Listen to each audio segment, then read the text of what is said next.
उपयुक्त वाक्यों में रेखांकित पदों में का, से, में, के लिए, द्वारा आदि विशेष चिन्ह से प्रयोग हुआ है।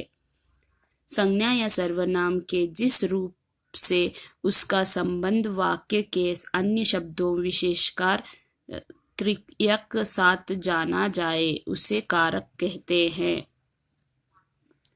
कारक के 8 भेद है। विभक्ति चिन्ह।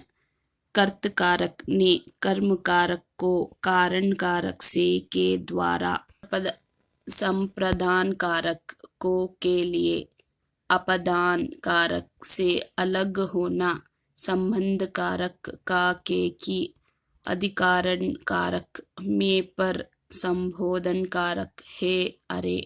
कर्तकारक संज्ञा या सर्वनाम के जिस रूप से कार्य कराने वाले को बोध हो उसे कर्तकारक कहते हैं। अकोल ने खाना खाया, राम ने पत्र लिखा। कर्म कारक त्रेया का फल संज्ञा या सर्वनाम पर पड़े उसे कर्म कारक कहते हैं। शिकारी हिरन को देखा, मोहन ने कुत्ते को लाठी से मारा।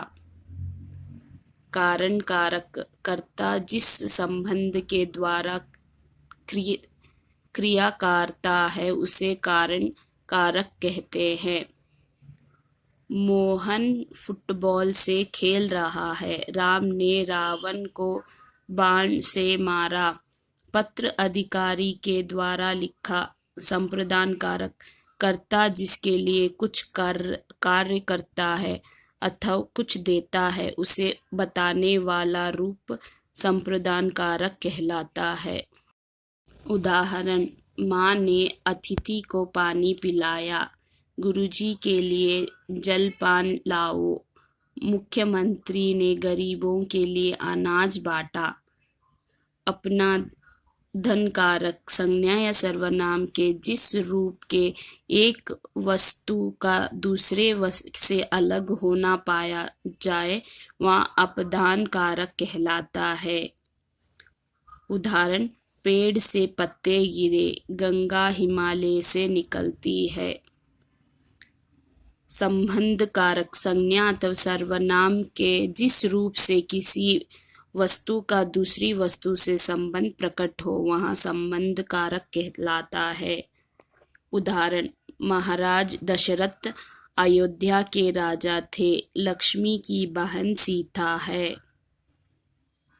अधिकारण कारक संज्ञा अथवा सर्वनाम के जिस रूप से क्रिया के आधार का बोध हो उसे अधिकारण कारक कहते हैं। उदाहरण, छात्र कक्षा में पढ़ाते हैं, पंछी पेड़ पर बैठी है, मेज पर चौक रखो। संबोधन कारक जिससे किसी को बोलने या सोचने करने का भाव प्रकट हो उसे संबोधन कारक कहते हैं।